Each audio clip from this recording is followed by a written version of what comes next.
Hello दोस्तों, मेरा नाम मोहम्मद कैसर और आप देख रहे हैं स्टडी चैनल। तो दोस्तों 3400 पदों पर भर्ती आ गई है शिक्षकों की। ऑनलाइन आवेदन इसका शुरू हो गया है और आपको इस वीडियो में कंप्लीट जानकारी मिलेगी। ये दोस्तों देख सकते हैं नोटिफिकेशन है और एक एक इन्फॉर्मेशन मैं आपको यहाँ पर देने वाला हूँ, तो आपको वीडियो में लास्ट तक बने रहना है। तो दोस्तों कोई भी सवाल पूछने से पहले, कोई भी कमेंट करने से पहले इस वीडियो को लास्ट तक देख लीजिएगा। मुझे उम्मीद है कि आपके सभी सवालों का जवाब इसी वीडियो में मिल जाएगा। इसके अलावा अगर मुझसे कुछ छूट गया है या आपके मन में कोई कन्फ्यूज़न है तो वीडियो के नीचे कमेंट सेक्शन में आप अपना सवाल ज़रूर कीजिएगा। दोस्तों इसका आवेदन शुरू हो गया है 1 अप्रैल से, जो चलेगा 30 अप्रैल तक। यहाँ पर जो भर्ती है वो टीजीटी और पीजीटी की है, साथ ही साथ प्रिंसिपल और वाइस प्रिंसिपल की भी है। तो सभी इन्फॉर्मेशन जानने के लिए वीडियो में लास्ट तक बने रहिएगा। भर्ती है दोस्तों एकलव्य मॉडल रेसिडेंशियल स्कूल में, जिसे EMRS भी कहा जाता है। भारत के सभी राज्यों से भर्ती आई हुई है और आप इसके लिए आवेदन कर सकते हैं। कौन कौन फॉर्म भर सकता है, एग्ज़ाम का क्या पैटर्न है, परीक्षाएं आपकी किस तरह से होंगी, कब होंगी, सिलेबस वगैरह क्या है, एग्ज़ाम आप कहां दे पाएंगे, सब कुछ जानने के लिए वीडियो में लास्ट तक बने रहिएगा। काफ़ी बड़ा इसका नोटिफिकेशन है 72 पेज का, लेकिन मैं आपको सारी इन्फॉर्मेशन बहुत ही कम समय में और शॉर्ट टाइम में दे दूंगा। यहाँ पर बताया गया कि फॉर्म भरने के बाद आपको हार्ड कॉपी कहीं भेजने की ज़रूरत नहीं है, आपको सिर्फ ऑनलाइन फॉर्म भर देना है और आपका फॉर्म सबमिट हो जाएगा। बताया गया है एकलव्य मॉडल स्कूल के बारे में कि मिनिस्ट्री ऑफ ट्राइबल अफेयर्स, जनजातीय जो मंत्रालय है, उसके तहत 1999 में इसकी शुरुआत की गई थी, जिसमें जो मेनली ST कैटेगरी के छात्र होते हैं, जो जनजातीय छात्र होते हैं, वो यहाँ पर पढ़ाई करते हैं और उनके लिए स्पेशल एकलव्य मॉडल स्कूल्स की स्थापना की गई है। तो यहाँ पर भर्ती आई हुई है। सैलरी यहाँ पर बहुत ही अच्छी खासी होती है, जैसा कि आप यहाँ देख पाएंगे। प्रिंसिपल पद के लिए जो सैलरी है वो लेवल 12 की सैलरी 78,800 से इसकी शुरुआत होती है, जो 2 लाख के ऊपर तक सैलरी जाती है। वाइस प्रिंसिपल की सैलरी आप देखेंगे 56,100 से 1,75,000 तक सैलरी है। और पीजीटी में आप देख पाएंगे किन किन सब्जेक्ट की भर्ती आई हुई है, तो English, Hindi, physics, chemistry, mathematics, economics, biology, history, geography, commerce, IT यानी इंफॉर्मेशन टेक्नोलॉजी और लेवल 8 का ये सैलरी होगा इनका, आप देख सकते हैं। और टीजीटी में इंग्लिश, हिंदी, मैथ, साइंस और सोशल स्टडीज़ और सैलरी लेवल 7 44,900 से 1,42,400। तो सैलरी देख सकते हैं बहुत ही अच्छी खासी यहाँ पर होती है। एग्ज़ाम आपका ऑनलाइन होगा, यानी कि CBT कंप्यूटर बेस्ड टेस्ट होगा। पेपर आपका हिंदी और इंग्लिश दोनों भाषाओं में अवेलेबल होगा, तो आपको यहाँ पर कोई दिक्कत नहीं आएगी। एग्ज़ाम पैटर्न की बात कर लेते हैं। प्रिंसिपल पद के लिए जो आपका एग्ज़ाम होगा वो 160 नंबरों का होगा। 160 क्वेश्चन आएंगे 160 नंबरों का, यानी कि ये क्वेश्चन 1 नंबर का होगा। नेगेटिव मार्किंग 1/4 यानी कि 0.25 नेगेटिव मार्किंग यहाँ पर होगी। और इंटरव्यू भी यहाँ पर होगा 40 नंबरों का। तो 160 नंबर का आपका पेपर हो गया, 40 नंबर का इंटरव्यू, तो टोटल यहाँ पर हो जाएगा नंबर आपके 200। अब आपका जो एग्ज़ाम है वो 3 घंटे के लिए कराया जाएगा, 180 मिनट के लिए। और 180 मिनट में आप देखेंगे और आपके एग्जाम में इंग्लिश से 10 क्वेश्चन आएंगे, हिंदी से 10 क्वेश्चन, GK और करंट अफेयर 10 क्वेश्चन, फिर reasoning 10 question, computer 10 question, maths 10 question, academic 30 question और एडमिनिस्ट्रेशन एंड फाइनेंस से 70 क्वेश्चन। कुल मिलाकर 160 क्वेश्चन प्रिंसिपल पद के लिए हो जाएगा। वाइस प्रिंसिपल में भी 160 क्वेश्चन आएगा और आप ये देखेंगे सभी सब्जेक्ट जो है सेम है, तो सब कुछ जो है वो सेम ही है। यहाँ पर भी एक क्वेश्चन करने पर आपको 1 नंबर मिलेगा और 1/4 नेगेटिव मार्किंग होगी। पीजीटी में भी कुल 160 प्रश्न ही पूछे जाएंगे। इंटरव्यू पीजीटी में भी है, लेकिन यहाँ पर एग्ज़ाम का पैटर्न थोड़ा सा अलग है। अलग क्या इसमें है, इसमें अलग ये है कि इंग्लिश, हिंदी, GK, करेंट 10 सवाल, लेकिन यहाँ पर रीजनिंग 15 हो गया है, मैथ के 10, कंप्यूटर से 5 और यहाँ से सब्जेक्ट से भी आपके 80 सवाल पूछे जाएंगे और पेडागोजी के 20 सवाल।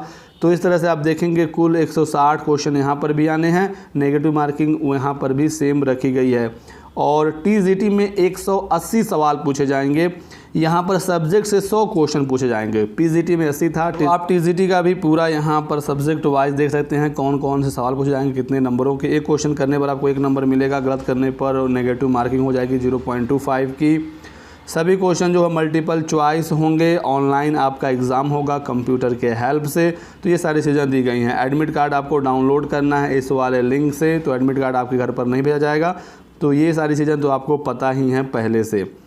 एग्ज़ाम आपका 2 शिफ्ट में होगा। आप किस शिफ्ट में आपका एग्ज़ाम होगा ये आपके एडमिट कार्ड पर आपको इन्फॉर्मेशन दी जाएगी। सुबह वाली शिफ्ट 9 बजे शुरू होगी जो 12 बजे तक चलेगी। शाम वाला शिफ्ट 3 बजे शुरू होगा 6 बजे तक चलेगा। एग्ज़ाम के 2 घंटे पहले आपको सेंटर पर पहुंचना होगा और यहाँ पर और भी अधिक इन्फॉर्मेशन दी गई है। तो एग्ज़ाम पैटर्न आपने देख लिया कि एग्ज़ाम पैटर्न क्या है।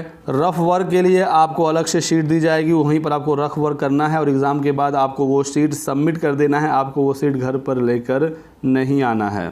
बात कर लेते हैं एलिजिबिलिटी की, योग्यता की, क्योंकि ये हमारे लिए बहुत ही इंपॉर्टेंट है। शुरू करेंगे प्रिंसिपल पद के लिए। तो यहाँ पर जो आपकी एज है वो 50 साल से कम होनी चाहिए और SC ST को 5 साल की अपर एज लिमिट में छूट मिलेगी और OBC को 3 सालों की छूट मिलेगी। एलिजिबिलिटी में सबसे पहले बताया गया है कि मास्टर्स डिग्री आपके पास होना चाहिए। मास्टर्स आपका किस फील्ड में है इसके बारे में नहीं बताया गया है, तो आपका मास्टर सिंपली किसी भी सब्जेक्ट से हो। उसी के साथ साथ B.Ed भी मांगा गया है प्रिंसिपल पद के लिए। और तीसरा योग्यता है कि हिंदी इंग्लिश में आप टीचिंग कर सकते हो। और चौथा ये है कि आपके पास टीचिंग एक्सपीरियंस होना चाहिए गवर्नमेंट स्कूल में या सेमी गवर्नमेंट में या CBSE से अफिलेटेड किसी भी 10+2 या इंटरमीडिएट कॉलेज में। और यहाँ पर 10 साल का आपसे टीचिंग एक्सपीरियंस मांगा गया है। Experience of teaching vice principal के पद पर, PGT के पद पर या TGT के पद पर अगर आप 10 साल तक पढ़ाए हुए हैं तभी आप प्रिंसिपल पद के लिए आवेदन कर सकते हैं। बात करें वाइस प्रिंसिपल की तो यहाँ पर अपर एज लिमिट 45 साल है और कैटेगरी वाइज अपर एज लिमिट में जो छूट मिलती है आपको मिल जाएगी। एलिजिबिलिटी सब कुछ वही है, बस यहाँ पर टीचिंग एक्सपीरियंस जो है सिर्फ 2 साल कर दिया गया है, बाकी चीज़ें सेम है। और डिज़ायरेबल यानी कि अगर आपके पास ये है तो इसका भी आपको फ़ायदा मिलेगा। 3 साल का रेसिडेंशियल स्कूल में एक्सपीरियंस, बाकी ये कंपलसरी नहीं है। कंपलसरी जो है वो इतनी सारी चीज़ें हैं। PGT में अपर एज लिमिट 40 साल है। यहाँ पर एलिजिबिलिटी क्या है आपके पास 2 ईयर का या तो इंटीग्रेटेड पोस्ट ग्रेजुएट सर्टिफिकेट हो 50% नंबरों के साथ या फिर मास्टर्स डिग्री हो 50% एग्रीगेट नंबर के साथ। तो यहाँ पर मास्टर्स मांगा गया है पोस्ट ग्रेजुएशन और जिस सब्जेक्ट से आपको आवेदन करना है उस सब्जेक्ट से आपका PG यानी कि मास्टर्स होना चाहिए। तो PGT इंग्लिश के लिए इंग्लिश लिटरेचर में आपका मास्टर्स होना चाहिए। PGT हिंदी में हिंदी या संस्कृत से आपका पोस्ट ग्रेजुएशन होना चाहिए। साथ ही साथ हिंदी आपका ग्रेजुएशन में भी होना चाहिए। तो यहाँ पर ये चीज़ दी गई है। फिर PGT मैथमेटिक्स से आपका मैथमेटिक्स होना चाहिए मास्टर्स में। फिजिक्स के लिए आप देख पाएंगे। इस तरह से सभी सब्जेक्ट के बारे में यहाँ पर एलिजिबिलिटी दे दी गई है। तो रेस्पेक्टिव सब्जेक्ट में आपका मास्टर्स हो, साथ ही साथ PGT में भी B.Ed मांगा गया है। सिर्फ IT छोड़कर और हिंदी और इंग्लिश में आप टीचिंग करने में आप सक्षम हों। चलिए बात कर लेते हैं TGT का। TGT में अपर एज लिमिट 35 साल है। यहाँ पर योग्यता ये है कि 4 साल का अगर आपके पास इंटीग्रेटेड कोर्स है 50% एग्रीगेट मार्क्स के साथ या फिर आपने बैचलर्स किया हुआ है ग्रेजुएशन 50% नंबर के साथ और रेस्पेक्टेड सब्जेक्ट में ही आपका बैचलर होना चाहिए। जैसे कि TGT हिंदी के लिए 3 साल ग्रेजुएशन में आपकी हिंदी होनी चाहिए, ये आपको ध्यान रखना है। इंग्लिश में आपका 3 साल इंग्लिश होना चाहिए। SST के लिए आपका हिस्ट्री, ज्योग्राफी, इकोनॉमिक्स और पॉलिटिकल साइंस इन चारों में से कोई भी 2 सब्जेक्ट मेन सब्जेक्ट के रूप में आप ग्रेजुएशन में पढ़े हों। फिर मैथ्स के लिए है और भी सभी सब्जेक्ट के लिए यहाँ पर दिया गया, आप देख लीजिएगा। TGT में भी B.Ed मांगा गया है। यहाँ पर दोस्तों टेट पास भी मांगा गया है। तो CTET का अगर आप पेपर 2 पास हैं तभी आप TGT के लिए अप्लाई कर सकते हैं। साथ ही साथ यहाँ पर स्टेट टीचर एलिजिबिलिटी टेस्ट को भी मान्यता मिली हुई है, यानी कि आप जिस स्टेट के रहने वाले हैं वहाँ का अगर आप टीचर एलिजिबिलिटी टेस्ट पास हैं तो भी आप यहाँ पर आवेदन कर सकते हैं। जैसे कि यूपी के छात्र अगर यूपी टेट का पेपर 2 पास हैं या फिर जो बिहार वाले छात्र हैं अपने स्टेट का पेपर 2 पास हैं तो वो भी फॉर्म भर सकते हैं। साथ ही साथ CTET का पेपर 2 वाले तो भर ही सकते हैं। और यहाँ पर भी हिंदी और इंग्लिश में टीचिंग प्रोफिशिएंसी आपकी देखी जाएगी। ये थी पूरी एलिजिबिलिटी। एज लिमिट आपकी गिनती होगी 30 अप्रैल 2021 से जो फॉर्म भरने की लास्ट डेट है। TGT पोस्ट के लिए आपके पास STET या CTET का पेपर 2 पास होना ज़रूरी होगा। यहाँ पर बताया गया दोस्तों कि अगर आप ये फॉर्म भर रहे हैं, एग्ज़ाम दे रहे हैं और आपका रिज़ल्ट जो है अवेटेड है, अभी रिज़ल्ट नहीं आया है या फिर आप अपीयरिंग में हैं तो भी आप एग्ज़ाम दे सकते हैं। लेकिन जिस समय आपका इंटरव्यू होगा उस समय आपको अपना सर्टिफिकेट वहाँ पर लेकर जाना होगा। तो इंटरव्यू से पहले आपका पूरा रिज़ल्ट क्लियर होना चाहिए और आपका सर्टिफिकेट आपको मिल गया होना चाहिए। तो ये भी यहाँ पर कन्फ्यूज़न आपका दूर हो जाता है। एज रिलैक्सेशन किसको कितना मिलेगा, तो SC ST को अपर एज लिमिट में 5 साल, OBC को 3 साल, बाकी आप पूरी लिस्ट यहाँ पर देख सकते हैं। इकोनॉमिकली वीकर सेक्शन जो EWS वाले अभ्यर्थी हैं इनको भी यहाँ पर लाभ मिलेगा, जिनकी वार्षिक आय 8 लाख से कम है। ऐसे छात्रों को 10% का आरक्षण मिलेगा। EWS का आरक्षण सिर्फ सामान्य वर्ग के अभ्यर्थियों को मिलता है और EWS के बारे में कंप्लीट जानकारी दी गई है, क्या क्या कंडीशन दिया गया है EWS के लिए। स्टेट वाइज वैकेंसी अभी मैं आपको आगे दिखाऊंगा कि किस राज्य में कितनी वैकेंसी है और जिस राज्य में वैकेंसी है उसी स्टेट से आपको अप्लाई करना है। तो ये यहाँ पर दिया गया है, ये आपके लिए ज़रूरी है। अगर आप डिसेबिलिटीज़ के बारे में पूरी इन्फॉर्मेशन दी गई है, कोई अगर दिव्यांगता है तो उसके बारे में कंप्लीट इन्फॉर्मेशन दी गई है। आपको ये नोटिफिकेशन हमारे टेलीग्राम चैनल पर मिल जाएगा, वहाँ से इसे डाउनलोड कर लीजिएगा और एक बार फॉर्म भरने से पहले अच्छी तरीके से देख लीजिएगा। फॉर्म कैसे भरना है इस पर मैं अलग से डिटेल्ड वीडियो बनाऊँगा, तो उसके लिए आप हमारे साथ स्टे ट्यून्ड रहिएगा। अगर आपको ये वीडियो पसंद आ रहा हो तो अभी कभी लाइक कर दें और चैनल को सब्सक्राइब करके बेल आइकन जरूर दबा लीजिएगा। शिक्षक भर्ती की एक एक इन्फॉर्मेशन आपको बिल्कुल सटीक और सही जानकारी हमारे यहाँ के थ्रू आपको प्रोवाइड कराई जाती है। फॉर्म भरने की फ़ी जो है दोस्तों काफ़ी ज़्यादा है। प्रिंसिपल और वाइस प्रिंसिपल के लिए 2000 रुपये फॉर्म भरने की फ़ी है और TGT PGT के लिए 1500 रुपये फॉर्म भरने की फ़ी रखी गई है। फ़ी जो है यहाँ पर काफ़ी ज़्यादा है, लेकिन यहाँ पर SC ST और PWD जो कैंडिडेट हैं इनको कोई भी फ़ी नहीं देनी है, तो ये एक अच्छी खबर है। चलिए, यहाँ पर ट्राइबल की वैकेंसी है तो यहाँ पर इनको एक बड़ी छूट दे दी गई है। ऑनलाइन आपको फॉर्म भरना है, लिंक यहाँ पर दिया गया है, थोड़ा सा वेट कर लीजिएगा। फॉर्म कैसे भरना है इस पर मैं अलग से पूरा डिटेल्ड वीडियो बनाने वाला हूँ। पूरा से बताया गया है फॉर्म कैसे भरना है, तो कोई इन चीज़ों को ज़्यादा देखने की ज़रूरत नहीं है। मैं खुद आपको सारी चीज़ें बिल्कुल डिटेल में बताने वाला हूँ कि किस तरह से आप इसका फॉर्म भरेंगे।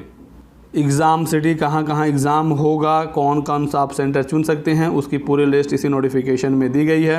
अब आ गया दोस्तों सिलेबस। पोस्ट वाइज यहाँ पर सिलेबस दिया गया है और TGT और PGT का सब्जेक्ट वाइज भी सिलेबस आपको मिल जाएगा, तो आप इसे देख लीजिएगा। बाद सभी फॉर्मेट्स दिए गए हैं जो भी सर्टिफिकेट आपको बनवाने हैं। और इसके बाद आ जाती है स्टेट वाइज वैकेंसी। तो आप यहाँ देखेंगे आंध्र प्रदेश में टोटल 117 सीट हैं, जिसमें प्रिंसिपल के 14, वाइस प्रिंसिपल के 6। यहाँ पर PGT का कोई सीट नहीं है, TGT का 97। इसी तरह से स्टेट वाइज जो है सभी सीट्स दी गई हैं। मध्य प्रदेश में सबसे ज़्यादा सीट है 1279 के साथ साथ आप यहाँ देखेंगे राजस्थान में भी ठीक ठाक सीट है। और दोस्तों इसमें उत्तर प्रदेश नहीं दिया गया है, जबकि अभी जो शॉर्ट नोटिस जारी हुआ था उसमें उत्तर प्रदेश भी था। तो आप यहाँ देखेंगे दोस्तों ये शॉर्ट नोटिस जारी हुआ था जिसमें 17 स्टेट्स के बारे में जानकारी दी गई थी कि 379 पद हैं और इसमें उत्तर प्रदेश भी था 16वें नंबर पर, जहाँ पर 79 पोस्ट थी। लेकिन इस फाइनल नोटिफिकेशन में सिर्फ 16 स्टेट ही दिए गए हैं। अब ऐसा क्यों दिया गया है, अभी जो है उसको क्लियर करना पड़ेगा कि यूपी को क्यों यहाँ से हटा दिया गया है। और टोटल जो पोस्ट हैं वो भी 3400 हैं और 79 पोस्ट जो यूपी वाले थे वो यहाँ पर नहीं हैं। चलिए मैं चीज़ों को क्लियर करके आपको अपडेट कर दूँगा। उसके बाद स्टेट वाइज भी आप देखेंगे किस तरह से सीटों को बांटा गया है। और दोस्तों 3 चीज़ें जो छूट गई हैं इस पूरे नोटिफिकेशन में आपको बता देता हूं। पहली चीज़, आपके exam date last week of मई या फिर जून के फर्स्ट वीक में आपका एग्ज़ाम करा लिया जाएगा। पहली इन्फॉर्मेशन ये है। दूसरी जानकारी ये है कि अगर आप एक से अधिक पोस्ट के एलिजिबल हैं, यानी कि TGT और PGT दोनों के लिए एलिजिबल हैं, तो आप दोनों के लिए फॉर्म भर सकते हैं। दोनों के लिए आपको अलग अलग फ़ी का पेमेंट करना पड़ेगा। और TGT या PGT में आप एक ही सब्जेक्ट से आवेदन कर सकते हैं। तो TGT में आप किसी भी एक सब्जेक्ट से आवेदन कर सकते हैं, PGT में आप किसी एक सब्जेक्ट से आवेदन कर सकते हैं। लेकिन आप TGT और PGT दोनों सब्जेक्ट से अगर एलिजिबल हैं तो आप दोनों के लिए फॉर्म भर सकते हैं। और तीसरी चीज़ ये है कि प्रिंसिपल पद के लिए भी इंटरव्यू है, वाइस प्रिंसिपल में भी 40 नंबर का इंटरव्यू है, PGT में भी 40 नंबर का इंटरव्यू रखा गया है। लेकिन दोस्तों TGT में कोई इंटरव्यू नहीं है। और नोटिफिकेशन में सबसे लास्ट में दिया गया है लिस्ट ऑफ एग्जामिनेशन सेंटर। तो कहाँ कहाँ आप एग्जामिनेशन सेंटर आप अपना चुन सकते हैं। सबसे पहले आंध्र प्रदेश से शुरू किया गया है अल्फ़ाबेटिकल मॉडल में और इसमें सभी स्टेट्स दिए गए हैं। एग्जामिनेशन सेंटर में भी उत्तर प्रदेश को हटा दिया गया है। तो ये जो है चीज़ें मैं यहाँ पर देख पा रहा हूँ। यह थी दोस्तों कंप्लीट जानकारी इस नोटिफिकेशन के बारे में, इस भर्ती के बारे में। आपके कोई सवाल हो तो वीडियो के नीचे कमेंट सेक्शन में कमेंट जरूर करिएगा। वीडियो को लाइक एंड शेयर कर दीजिएगा दोस्तों। चैनल को सब्सक्राइब करके बेल आइकन दबा लीजिए ताकि आपको हमारे सभी वीडियोज़ के नोटिफिकेशन मिलते रहें। Thanks for watching.